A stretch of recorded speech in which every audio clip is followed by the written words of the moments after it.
ನಮಸ್ಕಾರ ವೀಕ್ಷಕರೇ. ಎಲ್ಲಾ ವೃಶ್ಚಿಕ ರಾಶಿಯ ವೀಕ್ಷಕ ಮಹಾಶಯರಿಗೆ ಭಗವಂತನು 2026 ನೇ ಸಾಲಿನಲ್ಲಿ ಸವಿಯಾದ ಸುಖಮಯವಾದಂತಹ ಜೀವನ, ಒಳ್ಳೆಯ ಆರೋಗ್ಯ, ಆಯುಷ್ಯ, ಸಕಲ ಸಂಪತ್ತುಗಳು ಹಾಗೂ ಸಕಲ ಇಷ್ಟಾರ್ಥಗಳನ್ನು ಕರುಣಿಸಲಿ ಎಂದು ಸ್ಮರಣೆ ಮಾಡುತ್ತಾ, ಸ್ನೇಹಿತರೆ, ನೀವು ಇನ್ನೂ ಕೂಡ ನಮ್ಮ ಚಾನೆಲ್ಗೆ ಸಬ್ಸ್ಕ್ರೈಬ್ ಆಗದೆ ಇದ್ದಲ್ಲಿ ತಪ್ಪದೇ ಸಬ್ಸ್ಕ್ರೈಬ್ ಮಾಡಿ ಹಾಗೂ ಈ ವಿಡಿಯೋವನ್ನು ನಿಮ್ಮ ಆತ್ಮೀಯರಿಗೆ ಶೇರ್ ಮಾಡಿ. ಈ ವರ್ಷದ ಸಂಪೂರ್ಣ ಭವಿಷ್ಯವನ್ನು ತಿಳಿದುಕೊಳ್ಳೋಣ. 2026 ರ ವೃಶ್ಚಿಕ ರಾಶಿ ವರ್ಷ ಭವಿಷ್ಯದ ಮಹಾ ಸಮಗ್ರ ವಿಶ್ಲೇಷಣೆ ಇಲ್ಲಿದೆ. ವೃಶ್ಚಿಕ ರಾಶಿಯ ವಿಶಾಖ ನಕ್ಷತ್ರದ 4ನೇ ಪಾದ, ಅನುರಾಧ ಮತ್ತು ಜ್ಯೇಷ್ಠ ನಕ್ಷತ್ರದ ಜಾತಕದವರಿಗೆ 2026 ರ ವರ್ಷವು ಸವಾಲುಗಳ ನಡುವೆ ಸಾಧನೆ ಮಾಡುವ ಸಮಯ. ಇದು ಸಂಯಮದ ಪರೀಕ್ಷೆ ಮತ್ತು ದ್ವಿತೀಯಾರ್ಧದಲ್ಲಿ ಅದ್ಭುತ ಯೋಗಗಳ ಕಾಲಘಟ್ಟವಾಗಿದೆ. ನಿಮ್ಮ ರಾಶ್ಯಾಧಿಪತಿ ಮಂಗಳನ ಸಾಹಸ ಪ್ರವೃತ್ತಿ, ಶನಿ ನೀಡುವ ಅರ್ಧಾಷ್ಟಮ ಶನಿಯ ಶಿಸ್ತು ಮತ್ತು ಗುರುವಿನ ಸಂಚಾರವು ನಿಮ್ಮ ಜೀವನದ ದಿಕ್ಕನ್ನು ನಿರ್ಧರಿಸಲಿವೆ. ಗ್ರಹಗಳ ಪ್ರಮುಖ ಸ್ಥಾನಗಳು ಮತ್ತು ದೀರ್ಘಾವಧಿಯ ಪ್ರಭಾವದಿಂದ 2026 ರಲ್ಲಿ ವೃಶ್ಚಿಕ ರಾಶಿಯ ಜೀವನವು ನಿರ್ಣಯವಾಗಲಿದೆ. ಪ್ರಮುಖ ಗ್ರಹಗಳ ಸಂಚಾರ ಹೀಗಿದೆ. ಗ್ರಹಸ್ಥಾನ, ಪ್ರಭಾವಿತ ಕ್ಷೇತ್ರ ಮತ್ತು ಸಂಭಾವ್ಯ ಫಲಿತಾಂಶಗಳನ್ನು ಗಮನಿಸೋಣ. ಶನಿಯು 4ನೇ ಮನೆಯಾದ ಕುಂಭದಲ್ಲಿ ಇರುವುದರಿಂದ ಅರ್ಧಾಷ್ಟಮ ಶನಿಯ ಪ್ರಭಾವವಿರುತ್ತದೆ. ಇದರಿಂದ ಮಾನಸಿಕ ಒತ್ತಡ, ತಾಯಿಯ ಆರೋಗ್ಯದಲ್ಲಿ ಏರುಪೇರು, ಆಸ್ತಿ ವಿವಾದಗಳು ಮತ್ತು ಮನೆ ಬದಲಾವಣೆಯ ಸಾಧ್ಯತೆಗಳಿವೆ. ಗುರುವು 6 ಮತ್ತು 7ನೇ ಮನೆಯಲ್ಲಿ ಸಂಚರಿಸುತ್ತಾನೆ. ವರ್ಷದ ಮೊದಲಾರ್ಧದಲ್ಲಿ ಆರೋಗ್ಯದ ಸವಾಲು ಎದುರಾದರೂ ದ್ವಿತೀಯಾರ್ಧದಲ್ಲಿ, ಅಂದರೆ ಜೂನ್ ನಂತರ ವಿವಾಹ ಮತ್ತು ಭಾಗ್ಯೋದಯವಾಗಲಿದೆ. ರಾಹು 5ನೇ ಮನೆಯಾದ ಮೀನದಲ್ಲಿ ಇರುವುದರಿಂದ ಮಕ್ಕಳ ಬಗ್ಗೆ ಚಿಂತೆ, ಹೂಡಿಕೆಯಲ್ಲಿ ಗೊಂದಲ ಉಂಟಾಗಬಹುದು. ಸೃಜನಶೀಲ ವಿಚಾರಗಳಲ್ಲಿ ಹೊಸ ಆಲೋಚನೆಗಳು ಮೂಡಲಿವೆ. ಕೇತು 11ನೇ ಮನೆಯಲ್ಲಿದ್ದು ಆದಾಯದ ಮೂಲಗಳಲ್ಲಿ ಸ್ಥಿರತೆ ತರುತ್ತಾನೆ. ಹಿರಿಯ ಸಹೋದರನ ಸಹಾಯ ಮತ್ತು ಆಧ್ಯಾತ್ಮಿಕ ಲಾಭಗಳು ದೊರೆಯಲಿವೆ.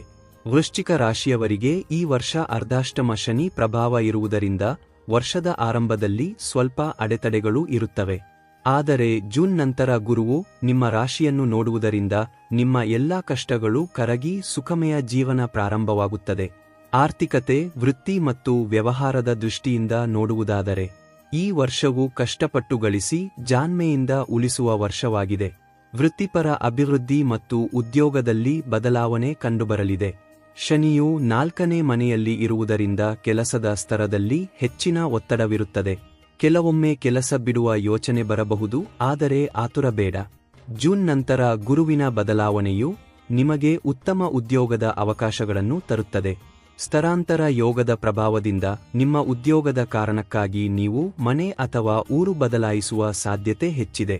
ವಿದೇಶಿ ಕಂಪನಿಗಳಲ್ಲಿ ಕೆಲಸ ಮಾಡುವವರಿಗೆ ಉತ್ತಮ ವೇತನ ಏರಿಕೆ ನಿರೀಕ್ಷಿಸಬಹುದು.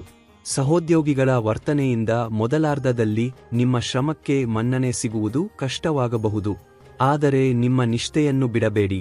ಸೆಪ್ಟೆಂಬರ್ ನಂತರ ಪರಿಸ್ಥಿತಿ ನಿಮ್ಮ ಪರವಾಗಿ ಬದಲಾಗುತ್ತದೆ. ಹಣಕಾಸಿನ ಸಮೃದ್ಧಿಯ ವಿಚಾರದಲ್ಲಿ ಲಾಭ ಸ್ಥಾನವಾದ 11ನೇ ಮನೆಯಲ್ಲಿ ಕೇತು ಇರುವುದು ವೃಶ್ಚಿಕ ರಾಶಿಯವರಿಗೆ ಆಶೀರ್ವಾದದಂತೆ. ನಿಮ್ಮ ಆದಾಯವು ನಿರಂತರವಾಗಿರುತ್ತದೆ. ನೀವು ಮಾಡದ ಕೆಲಸಕ್ಕೂ ಕೆಲವೊಮ್ಮೆ ಹಣ ಬರುವ ಯೋಗವಿದೆ. ಹೂಡಿಕೆಯಲ್ಲಿ ಎಚ್ಚರವಿರಲಿ. 5ನೇ ಮನೆಯ ರಾಹುವು ನಿಮ್ಮನ್ನು ತಪ್ಪು ದಾರಿಗೆ ಎಳೆಯಬಹುದು. ಷೇರು ಮಾರುಕಟ್ಟೆ ಅಥವಾ ಅಪಾಯಕಾರಿ ಹೂಡಿಕೆಗಳಲ್ಲಿ ಹಣ ಹಾಕುವ ಮೊದಲು ಯೋಚಿಸಿ. 10 ಬಾರಿ ಯೋಚಿಸಿ. ದೊಡ್ಡ ಹೂಡಿಕೆಗಳನ್ನು ಜೂನ್ ನಂತರ ಮಾಡುವುದು ಕ್ಷೇಮ. ಆಸ್ತಿ ವ್ಯವಹಾರ, ಮನೆ ಅಥವಾ ಜಮೀನು ಖರೀದಿಸಲು ನೀವು ಸಾಲ ಮಾಡುವ ಸಾಧ್ಯತೆಯಿದೆ. 4ನೇ ಮನೆಯ ಶನಿಯು ನಿಮಗೆ ಆಸ್ತಿಯನ್ನು ಕೊಡುತ್ತಾನಾದರೂ ದಾಖಲೆಗಳನ್ನು ಸರಿಯಾಗಿ ಪರಿಶೀಲಿಸುವುದು ಕಡ್ಡಾಯ.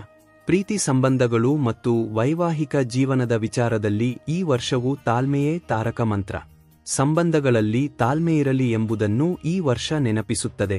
ವೈವಾಹಿಕ ಜೀವನದಲ್ಲಿ ಗುರುಬಲದ ಉದಯವಾಗಲಿದೆ.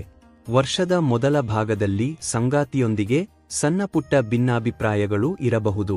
ಆದರೆ ಜೂನ್ ನಂತರ ಗುರುವು 7ನೇ ಮನೆಗೆ ಪ್ರವೇಶಿಸುತ್ತಿದ್ದಂತೆ ವೈವಾಹಿಕ ಜೀವನದಲ್ಲಿ ಮಧುರತೆ ಮರಳುತ್ತದೆ.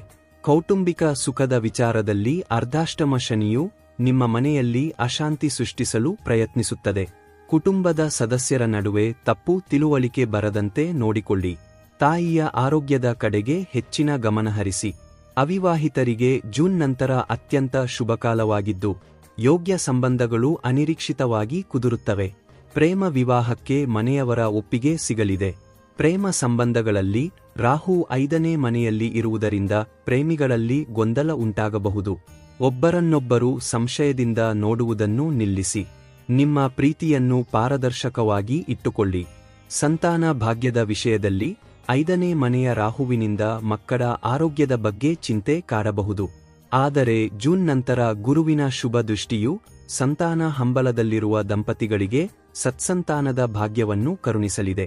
ಶಿಕ್ಷಣ, ಜ್ಞಾನ ಮತ್ತು ಅಧ್ಯಯನದಲ್ಲಿ ಕಠಿಣ ಪರಿಶ್ರಮ ಅಗತ್ಯ. ವಿದ್ಯಾರ್ಥಿಗಳಿಗೆ ಶನಿಯು ಹೆಚ್ಚಿನ ಶ್ರಮವನ್ನು ಹಾಕಿಸುತ್ತಾನೆ. ಏಕಾಗ್ರತೆಯ ಕೊರತೆ ಉಂಟಾಗಬಹುದು. ಆದರೆ ಅಂತಿಮವಾಗಿ 11ನೇ ಮನೆಯ ಕೇತುವು ನಿಮಗೆ ಸ್ಪರ್ಧಾತ್ಮಕ ಪರೀಕ್ಷೆಗಳಲ್ಲಿ ಯಶಸ್ಸು ನೀಡುತ್ತಾನೆ. ತಾಂತ್ರಿಕ ಶಿಕ್ಷಣ, ಇಂಜಿನಿಯರಿಂಗ್, ವೈದ್ಯಕೀಯ ಅಥವಾ ಸಂಶೋಧನಾ ಕ್ಷೇತ್ರದಲ್ಲಿರುವವರಿಗೆ ಈ ವರ್ಷ ಹೊಸ ಸಂಶೋಧನೆಗಳಿಗೆ ಪ್ರೇರಣೆ ಸಿಗಲಿದೆ.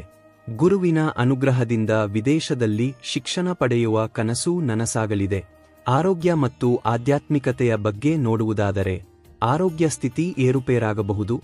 ಮಾನಸಿಕ ಒತ್ತಡದ ಅರ್ಧಾಷ್ಟಮ ಶನಿಯು ಮುಖ್ಯವಾಗಿ ಮಾನಸಿಕ ಶಾಂತಿಯನ್ನು ಕೆಡಿಸುತ್ತಾನೆ. ಅನಗತ್ಯ ಆತಂಕ ಮತ್ತು ನಿದ್ರಾಹೀನತೆ ಉಂಟಾಗಬಹುದು. ದೈಹಿಕ ಜಾಗೃತಿ ಅಗತ್ಯ. ಹೃದಯ ಸಂಬಂಧಿ ತೊಂದರೆ ಅಥವಾ ರಕ್ತದೊತ್ತಡ ಇರುವವರು ನಿಯಮಿತ ತಪಾಸಣೆ ಮಾಡಿಸಿಕೊಳ್ಳಿ. ವಾಹನ ಚಾಲನೆಯಲ್ಲಿ ಅತೀವ ಎಚ್ಚರಿಕೆ ಅಗತ್ಯ. ಯೋಗ ಮತ್ತು ಪ್ರಾಣಾಯಾಮ ಮಾನಸಿಕ ನೆಮ್ಮದಿಗಾಗಿ ಪ್ರತಿದಿನ ಕನಿಷ್ಠ 20 ನಿಮಿಷ ಧ್ಯಾನ ಮಾಡುವುದು ನಿಮಗೆ ಅತ್ಯಂತ ಅವಶ್ಯಕ. ಆಧ್ಯಾತ್ಮಿಕ ಬೆಳವಣಿಗೆಗೆ 11ನೇ ಮನೆಯ ಕೇತುವು ನಿಮಗೆ ಆಧ್ಯಾತ್ಮಿಕ ರಹಸ್ಯಗಳನ್ನು ತಿಳಿಯಲು ಸಹಾಯ ಮಾಡುತ್ತಾನೆ. ಈ ವರ್ಷ ನೀವು ಅನೇಕ ಕ್ಷೇತ್ರ ದರ್ಶನ ಮಾಡುತ್ತೀರಿ. ಗುರುಗಳ ಸನ್ನಿಧಾನದಲ್ಲಿ ನಿಮಗೆ ಮನಸ್ಸಿನ ನೆಮ್ಮದಿ ದೊರೆಯಲಿದೆ. ಮಾಸಿಕ ನಿರ್ದಿಷ್ಟ ವಿವರಣೆ ಮತ್ತು ಸಲಹೆಗಳು ಹೀಗಿವೆ. ಮೊದಲ ತ್ರೈಮಾಸಿಕವಾದ ಜನವರಿ-ಮಾರ್ಚ್ ಅವಧಿಯಲ್ಲಿ ಕೆಲಸದಲ್ಲಿ ಅಡೆತಡೆಗಳು ಎದುರಾಗಬಹುದು. ಹಿರಿಯರ ಮಾತಿಗೆ ಗೌರವ ನೀಡಿ ಮತ್ತು ಸಾಲ ನೀಡುವುದನ್ನು ತಪ್ಪಿಸಿ. 2ನೇ ತ್ರೈಮಾಸಿಕವಾದ ಏಪ್ರಿಲ್-ಜೂನ್ ಅವಧಿಯಲ್ಲಿ ನಿಮ್ಮ ತಾಳ್ಮೆಯ ಪರೀಕ್ಷೆಯಾಗುತ್ತದೆ. ಜೂನ್ ಕೊನೆಯಲ್ಲಿ ಗುರುವಿನ ಬದಲಾವಣೆಯು ನಿಮ್ಮ ಅದೃಷ್ಟದ ಬಾಗಿಲನ್ನು ತೆರೆಯುತ್ತದೆ. 3ನೇ ತ್ರೈಮಾಸಿಕವಾದ ಜುಲೈ-ಸೆಪ್ಟೆಂಬರ್ ಅತ್ಯಂತ ಶುಭಕಾಲವಾಗಿದ್ದು ಹಣದ ಹರಿವು ಹೆಚ್ಚಾಗುತ್ತದೆ. ಹೊಸ ಉದ್ಯೋಗ ಅಥವಾ ಉದ್ಯಮ ಪ್ರಾರಂಭಿಸಲು ಇದು ಸಕಾಲವಾಗಿದೆ. ಮನೆಯಲ್ಲಿ ಸಂಭ್ರಮದ ವಾತಾವರಣವಿರುತ್ತದೆ. 4ನೇ ತ್ರೈಮಾಸಿಕವಾದ ಅಕ್ಟೋಬರ್-ಡಿಸೆಂಬರ್ ಅವಧಿಯಲ್ಲಿ ಆಸ್ತಿ ಖರೀದಿಗೆ ಅವಕಾಶವಿದೆ. ಧಾರ್ಮಿಕ ಕಾರ್ಯಗಳಲ್ಲಿ ಭಾಗಿಯಾಗಿ.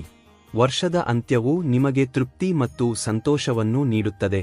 ಅಂತಿಮ ನಿರ್ಣಾಯಕ ಮಾರ್ಗದರ್ಶನವೆಂದರೆ ವೃಶ್ಚಿಕ ರಾಶಿಯವರಿಗೆ 2026ರ ವರ್ಷವು ಕತ್ತಲೆಯ ನಂತರದ ಬೆಳಕು ಎನ್ನಬಹುದು. ವರ್ಷದ ಮೊದಲ 5 ತಿಂಗಳು ಸಹನೆಯಿಂದ ಇದ್ದರೆ ಉಳಿದ 7 ತಿಂಗಳು ನೀವು ರಾಜವೈಭೋಗವನ್ನು ಅನುಭವಿಸುತ್ತೀರಿ. ಪ್ರಮುಖ ಎಚ್ಚರಿಕೆಗಳು. ನಿಮ್ಮ ರಾಶ್ಯಾಧಿಪತಿ ಮಂಗರನ ಪ್ರಭಾವದಿಂದ ಕೋಪ ಹೆಚ್ಚಾಗಬಹುದು, ಅದನ್ನು ನಿಯಂತ್ರಿಸಿ. ದೂರ ಪ್ರಯಾಣ ಮತ್ತು ರಾತ್ರಿ ವೇಳೆ ವಾಹನ ಚಾಲನೆ ಮಾಡುವುದನ್ನು ಆದಷ್ಟು ಕಡಿಮೆ ಮಾಡಿ. ಯಾರನ್ನೂ ಕುರುಡಾಗಿ ನಂಬಿ ಹಣಕಾಸಿನ ವ್ಯವಹಾರ ಮಾಡಬೇಡಿ. ವೃಶ್ಚಿಕ ರಾಶಿಯ ಶುಭ ದೇವರುಗಳು ಮತ್ತು ಆರಾಧನೆಗಳು ಈ ವರ್ಷದ ಸವಾಲುಗಳನ್ನು ಎದುರಿಸಲು ಫಲಪ್ರದವಾಗಿವೆ. ಮೊದಲನೆಯದಾಗಿ ಶ್ರೀ ಸುಬ್ರಹ್ಮಣ್ಯ ಸ್ವಾಮಿ.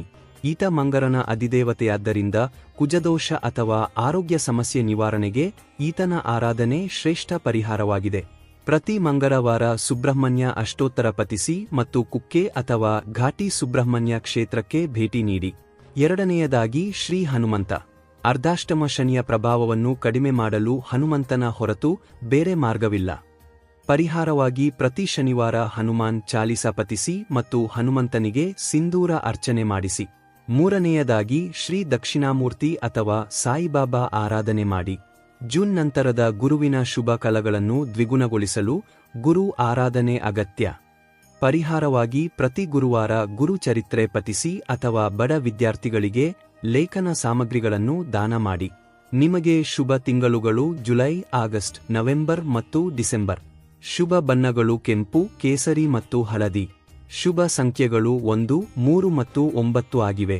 2026ರ ವರ್ಷವು ನಿಮ್ಮ ಬದುಕಿನಲ್ಲಿ ಹೊಸ ಅಧ್ಯಾಯವನ್ನು ಬರೆಯಲಿದೆ. ಧೈರ್ಯದಿಂದ ಮುನ್ನಡೆಯಿರಿ. ವೀಕ್ಷಕರೇ, ಈ ವಿಡಿಯೋ ನಿಮಗೆ ಇಷ್ಟವಾಗಿದ್ದಲ್ಲಿ ತಪ್ಪದೆ ವಿಡಿಯೋಗೆ ಒಂದು ಲೈಕ್ ಮಾಡಿ, ಶೇರ್ ಮಾಡಿ ಹಾಗೂ ನಮ್ಮ ಚಾನೆಲ್ ಅನ್ನು ಸಬ್ಸ್ಕ್ರೈಬ್ ಮಾಡಿ. ಧನ್ಯವಾದಗಳು.